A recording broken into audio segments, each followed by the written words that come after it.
नमस्कार, आप देख रहे हैं हॉर्नबिल टीवी। हमर छत्तीसगढ़ बुलेटिन में मैं उत्पल आपका स्वागत करता हूं। भैयाथान विकासखंड के 1 दर्जन से अधिक गांवों की सैकड़ों महिलाओं के साथ गंभीर वित्तीय धोखाधड़ी का मामला सामने आया है।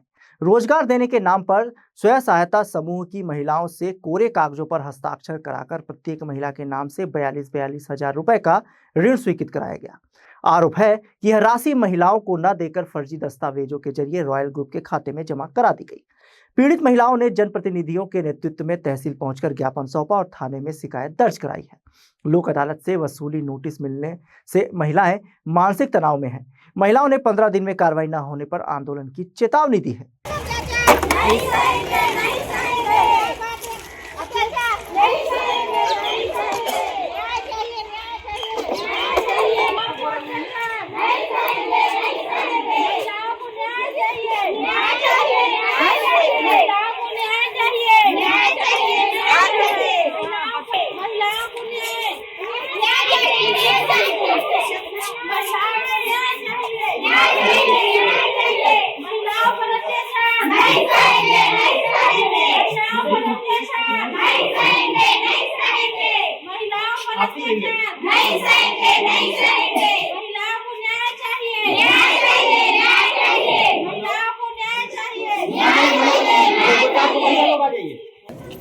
कि महिलाओं के साथ धोखाधड़ी किया गया इस केस के माध्यम से। इनके पास कोई आया मिला और इनको बोला कि हम उद्योग खोल रहे हैं और उस उद्योग में आप लोगों को काम मिलेगा, इसमें दस्तखत करिए। और उसी कागज़ में इन लोगों ने दस्तखत किया, दस्तखत करवा के ले गए। और जब इनके पास नोटिस आना चालू हुआ पैसा वसूली का, तब इनको जानकारी प्राप्त हुआ कि हमारे नाम से लोन है। तब सभी महिलाएं एकत्र होकर आवाज़ उठा रही हैं कि हमने लोन नहीं लिया है, हमारे नाम से कोई और लोन लिया है, हमको तो सिर्फ काम के बदले पैसा देने की बात है और इसीलिए रोजगार के नाम पर हम लोगों ने हस्ताक्षर किया। आज तहसील में ज्ञापन दिए हैं और ये हुआ है कि इनका वसूली किसी तरह से न हो, तब तक ज्ञापन के माध्यम से इस पर रोक लगाई जाए और आगे की कार्रवाई कोर्ट के माध्यम से जो भी प्रक्रिया होगा करें। अगला कदम क्या होगा? अगला कदम जो लोग इस मामले में इन्वॉल्व हैं उन पे कार्रवाई हो और उनके संपत्ति से वसूली करके इस कर्जा को पटाया जाए। हम शासन से मांग करते हैं कि सरकार ऐसे धोखाधड़ी करने वालों के ऊपर सख्त कार्रवाई करे और इन निर्दोष महिलाओं के ऊपर कोई आर्थिक दंड न हो, इस तरह का कोई परेशानी न हो। हम इसको सरकार से मांग करते हैं। राजू जी, पूरे मामले को आप लगातार देख रहे हैं, क्या कुछ पाए हैं, किसका दोष है, आखिर वो इतने ज़्यादा संख्या में महिला ठगी के शिकार कैसे हो गए, किनको दोषी मानते हैं? देखिए, आज हम लोग महिलाओं के धोखाधड़ी के मामला को लेकर आज ज्ञापन दिए हैं। इसमें महिलाओं का कहना है कि हम लोग को स्वरोजगार के नाम से बैकुंठपुर के कुछ बैंक मैनेजर और कुछ आपका कुछ उसमें दलाल सब मिलकर महिलाओं से जाकर बोले कि हम लोग दोना पत्तल का कार्य चालू कर रहे हैं, उसमें सभी महिलाओं को काम मिलेगा। काम के नाम पर उन लोग बताए कि महाराष्ट्र बैंक में सभी आप खाता खुलवाएं और खाता खुलवाने के नाम से सभी का दस्तावेज लिया गया है। दस्तावेज में आधार कार्ड, बैंक पासबुक और बहुत सारे कागजात में दस्तखत भी कराए हुए हैं, जिसके माध्यम से इन्होंने बिना बताए, बिना महिलाओं को जानकारी के बिना लोन स्वीकृत करा लिया और स्वीकृत कराने के बाद अपने खाता में उसको ट्रांसफ़र भी करा लिया गया। इसकी जानकारी तब हुआ जब महिलाओं को वहाँ से बैंक से नोटिस आना चालू हुआ। जब जैसे ही नोटिस इनके नाम से जारी हुआ, पूरा महिला सदमे में आ गए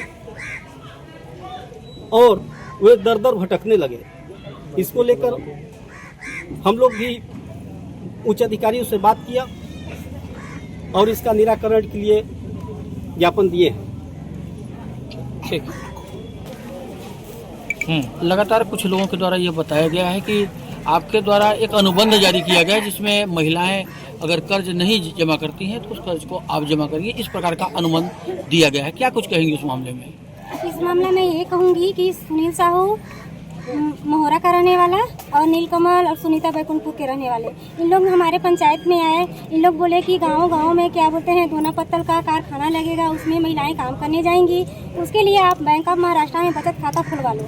लेकिन हम लोग उन लोग का बात नहीं सुने, बैंक ऑफ महाराष्ट्र में खाता खुलवाने के लिए राजू नहीं हुए। बस तत्काल 2 दिन बाद बैंक ऑफ महाराष्ट्र का मैनेजर आया, वहाँ के कैशियर लोग भी आए रहे और उन लोग बोले कि हमारे बैंक ऑफ महाराष्ट्र में आप बचत खाता खोलो। रायगढ़ में छत्तीसगढ़ कर्मचारी अधिकारी फेडरेशन के आह्वान पर प्रांत व्यापी 3 दिवसीय निश्चितकालीन हड़ताल जारी है। 29 दिसंबर से 31 दिसंबर 2025 तक चलने वाली इस हड़ताल में जिले के हजारों कर्मचारी अधिकारी 11 सूत्री मांगों को लेकर कामबंद कलमबंद आंदोलन कर रहे हैं। फेडरेशन का आरोप है कि लंबे समय से मांगे शासन प्रशासन के समक्ष रखी जा रही है, लेकिन कोई ठोस निर्णय नहीं लिया गया। जिला संयोजक आशीष रंगारी ने कहा कि सरकार ने वादे किए थे, पर 2 साल बाद भी मांगे लंबित है। मांगे पूरी न होने पर अनिश्चितकालीन हड़ताल चेतावनी दी गई। किन मांगों को लेकर धरने पर बैठे हैं? सबसे पहले मैं अपना परिचय दे दूं। आशीष रंगारी, जिला संयोजक छत्तीसगढ़ कर्मचारी अधिकारी फेडरेशन जिला रायगढ़। विभिन्न अधिकारी कर्मचारी संगठनों के संवर्गों की विभिन्न 11 सूत्री मांगों को लेकर फेडरेशन लगातार आंदोलनरत रहा है। पिछले 2 चरणों में भी पूर्ववर्ती सरकार में भी कर्मचारियों को लेकर उनकी मांगों को लेकर फेडरेशन ने लगातार अपने चरणबद्ध आंदोलन के तहत सरकार को अपनी मांगे मनवाने की कोशिश की, उनके तक अपनी बात पहुंचाई। लेकिन ये कर्मचारी अधिकारियों का दुर्भाग्य है कि न तो पूर्ववर्ती सरकार ने सुना और न ही वर्तमान सरकार कर्मचारियों के हितों को लेकर कोई सुधि ले रही है। ये दुर्भाग्य का विषय है कि जितने भी कर्मचारी संवर्ग है, अपने चतुर्थ वर्ग से लेकर द्वितीय श्रेणी के अधिकारी तक, ज़मीनी स्तर पर जो भी सरकार की योजनाएं रहती है उनको क्रियान्वयन करने का पूरा भार उन पर रहता है। अपने घर परिवार को छोड़कर अपने निजी हितों को दरकिनार करके वे सरकारी योजनाओं को धरातल पर लाते हैं। लेकिन जब कर्मचारियों के हितों की बात आती है तो सरकार के कान पर जू तक नहीं रेंगती। वे लगातार कर्मचारियों की भावनाओं को, उनके हितों को नज़रअंदाज करते रही है। कर्मचारी अधिकारियों में भारी रोष है। पूर्ववर्ती सरकार ने भी इसका खामियाजा भुगता था। वर्तमान सरकार कर्मचारियों और अधिकारियों को इसी भरोसे को लेकर वर्तमान सत्ता में आई थी कि वे कर्मचारियों को, अधिकारियों की जो भी मांगे हैं उनको पूरा करेगी।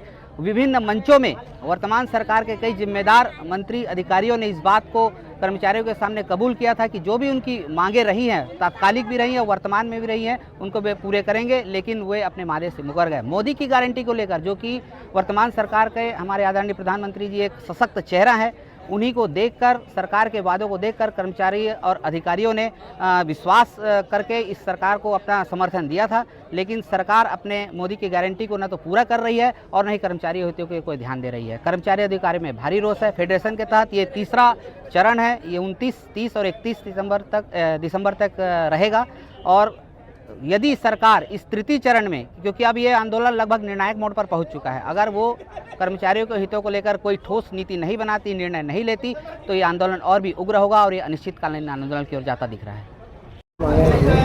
देखिए, आज पूरे प्रदेश में छत्तीसगढ़ कर्मचारी अधिकारी फेडरेशन के बैनर तले 11 सूत्री मांगों को लेकर के 3 दिन का आंदोलन किया जा रहा है, निश्चितकालीन आंदोलन किया जा रहा है। 29, 30 और 31 तारीख को पूरे प्रदेश से व्यापी आंदोलन किया जा रहा है। इसमें 11 सूत्री मांग है, जो कि पहला मांग है मोदी की गारंटी। मोदी गारंटी, उन्होंने अपनी गारंटी में कहा था कि हम यहाँ के जो कर्मचारी हैं, पेंशनर हैं, उन दोनों को दे तिथि से हम महंगाई भत्ता देंगे। लेकिन आज तक वो वादा पूरा नहीं किया। तो सबसे पहला जो मांग है कि मोदी गारंटी को सरकार लागू करे।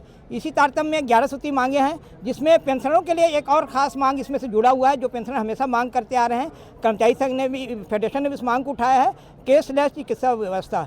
अब जो चिकित्सा व्यवस्था है हमारे और कर्मचारियों के लिए और पेंशनरों के लिए कैशलेस किया जाए, यह दूसरी प्रमुख मांगे पेंशनरों के हित में फेडरेशन ने उठाया है। तो आज छत्तीसगढ़ अधिकारी कर्मचारी पेंशन एसोसिएशन का समर्थन करते हुए यहाँ पे हम आए हैं। दुर्ग जिले के भिलाई चरोदा निगम क्षेत्र अंतर्गत ग्राम जरवाय से दूषित होते भूजल को लेकर बड़ा मामला सामने आया है। निर्माणाधीन केमिकल स्टोर और पहले से संचालित केमिकल कंपनियों के विरोध में बड़ी संख्या में ग्रामीण कलेक्ट्रेट पहुंचे। ग्रामीणों ने बताया कि वार्ड नंबर 4 में टेथिस केमिकल प्राइवेट लिमिटेड का निर्माण किया जा रहा है, जबकि क्षेत्र में पहले से 2 केमिकल कंपनियां संचालित है। ग्राम सभा में सर्वसम्मति से इन्हें बंद कराने का निर्णय लिया गया। ग्रामीणों का आरोप है कि केमिकल स्टोर सरकारी स्कूल के पास है, जिससे बच्चों की सेहत और पर्यावरण पर खतरा मंडरा रहा है। शिकायतों के बावजूद कार्रवाई नहीं होने का आरोप लगाया गया। जरवाई के केमिकल प्लांट को लेकर आज बड़ी संख्या में यहाँ पे ग्रामीण पहुंचे हुए हैं। प्रदूषण की बात कही जा रही, क्या कुछ उचित कार्रवाई हो सकती है इनकी शिकायत पर? आज लगभग 50 से 60 की संख्या में ग्रामीण पहुंचे हुए हैं जनदर्शन में आवेदन देने के लिए। उससे पूर्व यहाँ पे ज्ञापन भी दिया गया है। वहाँ पे नामजद एक कंपनी है टेथिस प्राइवेट लिमिटेड, एक केमिकल फैक्ट्री है और एक दो केमिकल फैक्ट्रीज और हैं। वहाँ गांव में पॉल्यूशन है और पॉल्यूटेड जो वाटर है उसका बहाव किया जा रहा है और भी कई समस्याएं हैं, उसको लेके आज यहाँ पे ज्ञापन दे रहे हैं। विभागीय लोगों से चर्चा हुई है, आज शाम को ही वहाँ पे जाके निरीक्षण करने का निर्देश दिया गया है। वैसी कोई स्थिति पाई जाती है तो कार्रवाई की जाएगी। पूरा परिचय उत्तम कुमार ध्रुव, यहाँ मैं सिटी एसडीएम को लेकर यहाँ पहुंचे हुए कलेक्ट्रेट। हमारे ग्राम जरवाई भिलाई 3 से में आता है, नगर निगम भिलाई चरोदा में। वहाँ पे एक केमिकल फैक्ट्री लगाया गया है जिसमें हमारे गांव पूरा केमिकल का दूषित पानी अभी जमीन सीरियस होने के कारण चल रहा है। बगल में हाई स्कूल है, हायर सेकेंडरी स्कूल है, वहाँ छोटे छोटे बच्चे पढ़ते हैं। अब उसके नाम से हम लोग अभी 2 महीने पहले कि वहाँ केमिकल का जो सीरियस गया था, पूरा मैदान जल गया था। हम लोग यहाँ 2-3 बार आवेदन दे चुके, अभी तक हमारे गाँव का कोई समस्या का कार्रवाई नहीं हुआ है। तो फिर हम लोग डबल यहाँ आवेदन देने आए कलेक्टर महोदय के पास, गांव वाले पूरा। बड़ी संख्या में महिलाएं भी साथ में दिखाई। हाँ, बड़ी महिलाएं संख्या है, पुरुष भी है, दोनों आए हैं यहाँ पे आवेदन देने के लिए। अपना परिचय दे। मेरा नाम बिसाऊ गायकवाड़ है, ग्रामीण जरवाई का रहने वाला हूँ। बिलासपुर जिले में बीते दिनों हुई लगातार आगजनी की घटनाओं के बाद व्यापार विहार मार्केट की सुरक्षा व्यवस्था पर गंभीर सवाल खड़े हो गए हैं। सिरगिट्टी स्थित केमिकल फैक्ट्री में आग से 2 लोगों की मौत के बाद तारबाग क्षेत्र के जैन प्लाजा और व्यापार विहार में भी आगजनी की घटनाएं सामने आई, जिसमें लाखों का नुकसान भी हुआ। जानकारी के अनुसार व्यापार विहार में करीब 400 दुकानें संचालित हैं, लेकिन अधिकतर दुकानों में अग्निशमन यंत्र नहीं है। मार्केट के अध्यक्ष विनोद मेघानी ने निगम प्रशासन से फायर स्टेशन की मांग की है और दुकानदारों से पुरानी वायरिंग बदलने की भी अपील की है, ताकि भविष्य में हादसों से बचा जा सके। फायर सेफ्टी का जो है यहाँ पे सिस्टम अभी तो गवर्नमेंट का जो प्रशासन का ही है, जो सुविधाएं उसी पे ही डिपेंड है पूरा। और छोटे छोटे दुकानें इतना जो हमने फायर सेफ्टी का भी यहाँ पे किया था, एक जो उनका जो अभी फायर सिस्टम आ रहे हैं, जो उनकी हाइट जैसे 15 फुट 16 फुट हाइट पे काम करता है। हमारे लेंटर है 8 फुट 9 फुट पे लेंटर पे, तो वो फायर सिस्टम काम नहीं करता है यहाँ पे। जो एक पाउडर जो ब्लास्ट होता है उसको उस एरिया को ड्राई कर देता है, तो वो सिस्टम यहाँ पे कारगर नहीं है। हमारी जो स्ट्रक्चर है यहाँ पे बिल्डिंग स्ट्रक्चर के हिसाब से। बाकी सरकार से हमारा समय समय पर निरंतर कहा गया कि एक फायर स्टेशन यहाँ किया जाए। आज जोन 1 25 एकड़ में, जोन 2 25 एकड़ में, जोन 1 100 एकड़ का है। 25 एकड़ में 400 दुकानें हैं। उससे लगा हुआ एक सियाई गोडाउन है बहुत बड़ा, और कभी भी बहुत बड़ी कानूनी की अंदेशा हमेशा रहता है। तो सरकार से हमारी अपील है, निगम प्रशासन से भी अपील है कि एक जल्द से जल्द इस और कदम उठाएं एक सेफ्टी के लिए, क्योंकि अभी और जोन 1 भी डेवलप होना है, हो भी रहा है। तो ये सघनता और बढ़ रही है शहर में। तो कोई भी अप्रिय घटना से पहले एक सजगता बहुत ज़रूरी है। जो अगर ये सजगता पूरा गवर्नमेंट ध्यान दे के जल्दी से एक फायर स्टेशन आ गया तो ये बड़े आगजनी बड़े नुकसान से बचा जा सकता है हमेशा यहाँ पे। चोरी के सीसीटीवी कैमरे से हर दुकान में दिखे हैं। हर दुकान कहीं ना कहीं जो अग्निशमन यंत्र होते हैं, कहीं ना कहीं कुछ तो काम आ सकते हैं, उनको लगाने के लिए थोड़े बहुत छोटे मोटे काम है, पर इस टाइप का नहीं होता। कभी रात को हो गई, अभी बीच में पिछले 5-6 महीने पहले रात को फायर उसके आग लगी, पूरा आज उसमें आर्थिक स्थिति में पूरा सामान हो गया वो पार्टी, और आज वो सफ़र कर रहा उस चीज़ से। तो एक इंश्योरेंस की भी एक लिमिटेशंस होती है, सारी चीज़ें एक लिमिटेशंस होती है, जो उस चीज़ से भी बचा जा सकता है अगर हमें सुविधाएं जल्दी मिल गई तो। और नियरेस्ट होने से कारण होता है कि जल्दी से जल्दी हमें सुविधा और नुकसान की क्षति से बचा जा सकता है। कहीं ना कहीं आप लोग की मांग पूरी हो जाती तो ये आगजनी की घटना कहीं ना कहीं रोकी जा सकती थी। बिल्कुल रोकी जा सकती है। नियरेस्ट होती है कहीं भी सुविधा तो बट नेचुरल है, जल्दी पहुंचेंगे। कल भी जैसे आधा घंटा लग गया, आधा घंटे में तो फायर बहुत बढ़ गई ना। आधा घंटे बाद यही 5 मिनट 10 मिनट में पहुंच जाएगी, बाजू में रहेगा तो फिर कहाँ से पहले ही पकड़ में ले लिया जाएगा। यहाँ के दुकानदार को क्या कुछ कहना चाहिए? दुकानदारों को ये कहूँगा अपनी सेफ्टी रखें, जो भी इलेक्ट्रिसिटी का प्रॉपर फिटिंग्स ढंग से करवाएं उसको, और नई वायरिंग को अगर करवाएं, पुरानी जो लगी हुई है थोड़ा चेंज अपडेट करके अपडेट कर ले उस चीज़ को, और इस नुकसानों से बचा जा सके, ताकि गंभीर घटनाओं से बचा जाए। मैं विनोद मेघानी, अध्यक्ष बिलासपुर मर्चेंट एसोसिएशन, यहाँ पर। कोरिया जिले में धान बिक्री के लिए टोकन काटने में आ रही परेशानियों को लेकर सैकड़ों किसान 29 दिसंबर 2025 को कलेक्टर कार्यालय पहुंचे। किसानों ने बताया कि वे 1 महीने से समितियों के चक्कर लगा रहे हैं, लेकिन ऑनलाइन प्रक्रिया के कारण टोकन नहीं कट पा रहा है। अधिकांश किसान शिक्षित न होने से ऑनलाइन टोकन नहीं निकाल पा रहे हैं। किसानों का आरोप है कि सरकार एक दाना खरीदने की बात करती है, लेकिन टोकन प्रणाली के कारण खरीद बाधित हो रही है। कर्ज में डूबे किसानों ने लिमिट बढ़ाने की मांग की है। कलेक्टर से आश्वासन मिलने के बाद किसान घर लौटे। वीर सिंह मेरा नाम है, ग्राम पंचायत में रेडगा का हूँ। और वो मैं धान टोकन के चक्कर में कई महीने तक कूद रहा हूँ, कट ही नहीं रहा है।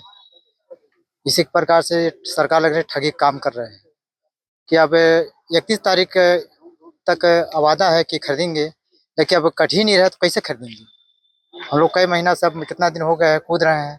मोबाइल के बोलते हैं कटवा दिए, SDM साहब से बात हुआ है मोबाइल से काटिए, उसमें जाता है हम लोग तो फुल बताता तो किस प्रकार से काटेंगे भाई। हम लोग कैसे 60 क्विंटल 70 क्विंटल के जैसे बेचते हैं तो 22 क्विंटल 20 क्विंटल 15 क्विंटल दिखाता है तो किस प्रकार से काटेंगे। फिर तो हमारा रह जाएगा ना, एक इसमें किसान मर न गए हम लोग, तो ठगा काम हो रहा है ना। ये सरकार इसे नहीं करे, ठगी न काम कर रहा है। इनका तो भाई लेना था ठीक साफ सुथरा लेना था, नहीं लेना था फिर नील बंदे कर देता, मत लेता। हम किसान जैसा भी करते, हमको क्यों गुमराह करके रखा है। अमरपाल, मैं ग्राम पंचायत भंडारपारा से हूँ। टोकन के लिए हम लोग 1 महीने से दौड़ रहे हैं, टोकन कट नहीं रही है। बोल रहे हैं कि टोकन की मात्रा फुल हो गई है और बहुत समस्या जा रही है टोकन के लिए, और सरकार इसमें कुछ ध्यान नहीं दे रही है। मेरा नाम तेजलाल पोया हूँ, ग्राम गदबदी का रहने वाला हूँ।